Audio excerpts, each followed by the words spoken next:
خوشخبری سنائی گئی کہ بہت جلد یحییٰ نامی لڑکا پیدا ہوگا، وہ عیسیٰ علیہ السلام کی تصدیق کرے گا۔ یہاں کلمت اللہ سے مراد عیسیٰ علیہ السلام ہیں۔ اس طرح زکریا علیہ السلام کے ہاں چاند جیسا بیٹا پیدا ہو گیا۔ یہ جو ہی بڑے ہوئے، ان کے پاس اللہ تعالیٰ کا پہلا حکم پہنچا، یا یحییٰ خذ الکتاب بقوة وآتیناہ الحکم صبیا۔ اے یحییٰ، میری کتاب کو مضبوطی سے تھام دے، اور ہم نے اسے لڑکپن ہی میں دانائی عطا فرما دی۔ اللہ تعالیٰ نے آپ کو نو عمری ہی میں حکمت اور دانائی عطا فرما دی۔ تفاسیر میں ہے کہ بچوں نے یحییٰ علیہ السلام سے کہا آؤ کھیلیں۔ انہوں نے کہا ہم کھیل کود کے لیے پیدا نہیں کیے گئے، اور اس وقت ان کی عمر صرف 5 سال تھی۔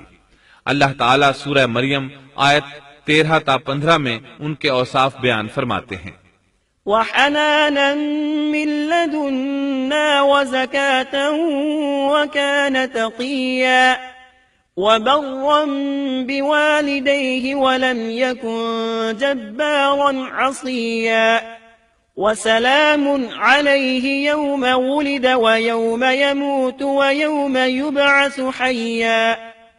اور ہم نے انہیں اپنے پاس سے شفقت اور پاکیزگی بھی عطا فرمائی، اور وہ پرہیزگار شخص تھا، اور اپنے ماں باپ سے نیک سلوک کرنے والا تھا، وہ سرکش اور گناہگار نہ تھا۔ اس پر سلام ہے جس دن وہ پیدا ہوا، اور جس دن وہ فوت ہوا، اور جس دن وہ زندہ کر کے اٹھایا جائے گا۔ مورخین لکھتے ہیں کہ یحییٰ علیہ السلام کی پیدائش کے صرف 6 ماہ بعد عیسیٰ ابن مریم علیہ السلام پیدا ہوئے، یعنی زکریا علیہ السلام کی دعا کے 6 ماہ بعد مریم علیہ السلام کی طرف بھی اللہ تعالیٰ نے وحی بھیجی، تاکہ اللہ تعالیٰ انہیں عیسیٰ علیہ السلام جیسا لخت جگر عطا کریں۔ گویا یحییٰ علیہ السلام عیسیٰ علیہ السلام سے 6 ماہ بڑے تھے۔ یحییٰ علیہ السلام بڑے ہوئے تو اپنے والد زکریا علیہ السلام کے ساتھ بنی اسرائیل کو اللہ کی طرف دعوت دینے لگے۔ اس وقت ایک ظالم شخص ان پر حکمران تھا۔ اس نے اپنے بھائی کی بیٹی سے شادی کرنے کا ارادہ کیا، اگرچہ ان کے دین میں یہ حرام تھا۔ اس نے یحییٰ علیہ السلام سے اس شادی کی اجازت طلب کی، اس لیے کہ ان کی نبوت کا اس وقت تک چرچا ہو چکا تھا، اور وہ ان کے درمیان شریعت کے مطابق فیصلے کیا کرتے تھے۔ فتویٰ لینے کے لیے وہ تحفے تحائف کے ساتھ آپ کی خدمت میں آیا۔ یحییٰ علیہ السلام نے لوگوں کو جمع کیا اور خطبہ دیا کہ لڑکی کی اپنے چچا سے شادی حرام ہے۔ بادشاہ اور وہ لڑکی یہ فیصلہ سن کر غضبناک ہو گئے۔ لڑکی نے بادشاہ سے کہا تم یحییٰ کو قتل کرا دو، تب ہماری شادی ممکن ہے۔ بادشاہ نے ان کی طرف اپنے سپاہی روانہ کر دیے۔ اس وقت یحییٰ علیہ السلام محراب میں نماز ادا کر رہے تھے۔ سپاہیوں نے انہیں قتل کر دیا۔ اس طرح بادشاہ نے اپنی بھتیجی سے شادی کر لی۔ اس کے بعد انہوں نے آپ کے والد زکریا علیہ السلام کو بھی قتل کر دیا۔ اس طرح اس دور کے 2 نبی قتل کر دیے گئے۔ عیسیٰ علیہ السلام باقی رہ گئے۔ آپ یحییٰ علیہ السلام کی زندگی ہی میں نبی قرار پا چکے تھے۔ اس وقت آپ کی عمر 30 سال سے کچھ اوپر تھی۔